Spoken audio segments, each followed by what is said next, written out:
예수님의 십자가 죽음 하면 보통 죄사함을 많이 떠올리시죠? 그런데 사실은 이게 엄청난 옷 갈아입기 사건이라는 것 들어보셨나요? 오늘 바로 그 이야기 속으로 한번 깊이 들어가 보려고 합니다.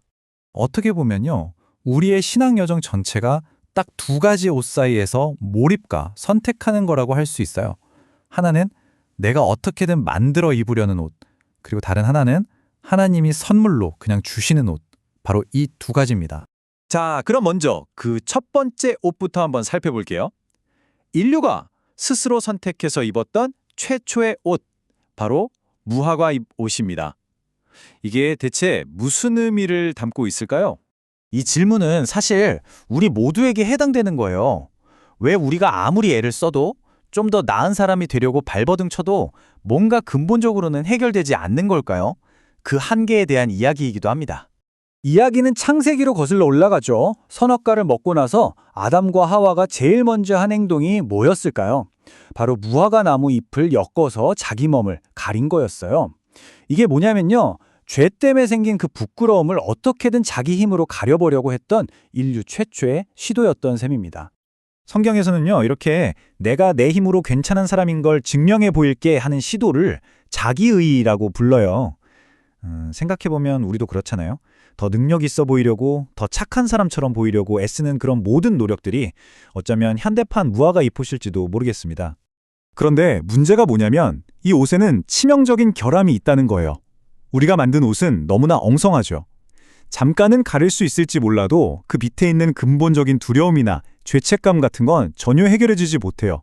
오히려 하나님으로부터 우리를 점점 더 멀어지게 만들 뿐입니다. 결국엔 하나님의 계획을 가로막는 적이 되어버리는 거죠. 자, 그럼 우리 힘으로 만든 옷이 답이 아니라면 도대체 우리한테 무슨 희망이 있는 걸까요? 여기서 이야기는 엄청난 전환점을 맞이합니다. 해답은요, 우리 안이 아니라 밖에서 와야만 했어요.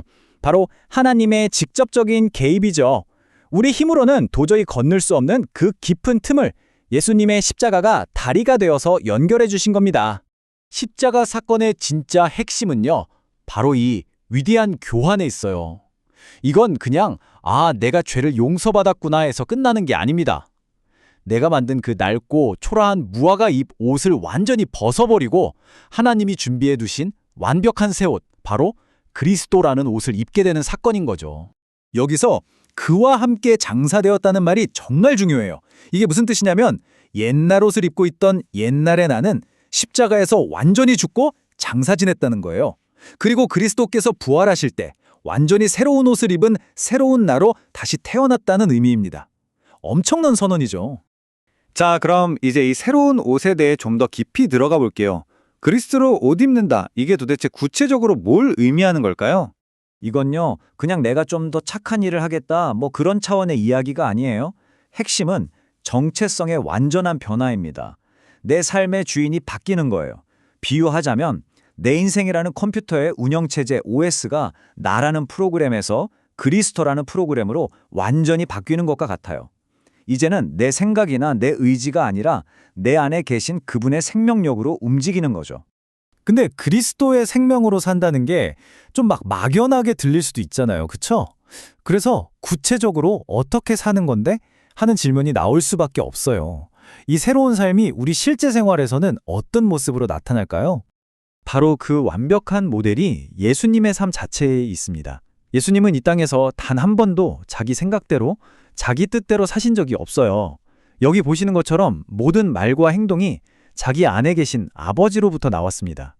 아버지를 자기 삶의 머리로 삼으신 거죠. 바로 이게 그리스도로 옷 입고 사는 삶의 원본, 그 자체입니다. 자, 이렇게 새로운 옷을 입은 우리에게는 궁극적인 목적지가 있습니다. 이 새로운 정체성이 우리를 어디로 이끌고 갈까요? 바로 천국에서 열리는 거대한 혼인잔치입니다. 예수님이 들려주신 비유 중에 이 혼인잔치 이야기가 나오죠. 왕이 잔치를 열고 사람들을 다 초대했는데 한 사람이 왕이 나눠준 예복을 입지 않고 자기 옷을 그냥 입고 들어온 거예요. 결과가 어땠을까요? 그 사람은 바로 쫓겨나고 맙니다. 이 이야기는 우리에게 아주 강력한 메시지를 줘요. 잔치에 참여하려면 반드시 지정된 옷을 입어야 한다는 거죠. 자, 이제 모든 조각이 맞춰집니다. 그 혼인잔치에 꼭 입어야 하는 예복. 그게 바로 뭘까요? 맞습니다.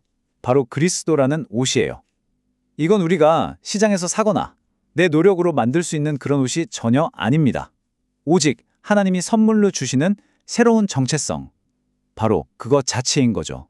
그래서 성경에서 말하는 성도들의 옳은 행실이라는 것도요, 의미가 완전히 달라져요. 이건 우리가 예복을 받기 위해서 막 착한 일을 쌓는 개념이 아니에요. 그게 아니라 그리스도라는 새 옷을 입었기 때문에 자연스럽게 내 삶에서 나타나는 결과물, 그 열매를 말하는 겁니다. 순서가 완전히 다른 거죠. 결국 이 모든 이야기는 오늘을 살아가는 우리 한 사람 한 사람에게 돌아와 바로 이 질문을 던지고 있습니다. 당신은 지금 어떤 옷을 입고 있습니까? 땀 흘려 기어 만든 하지만 여전히 불안하고 부끄러운 그 무허가 입 옷을 고집하고 계신가요?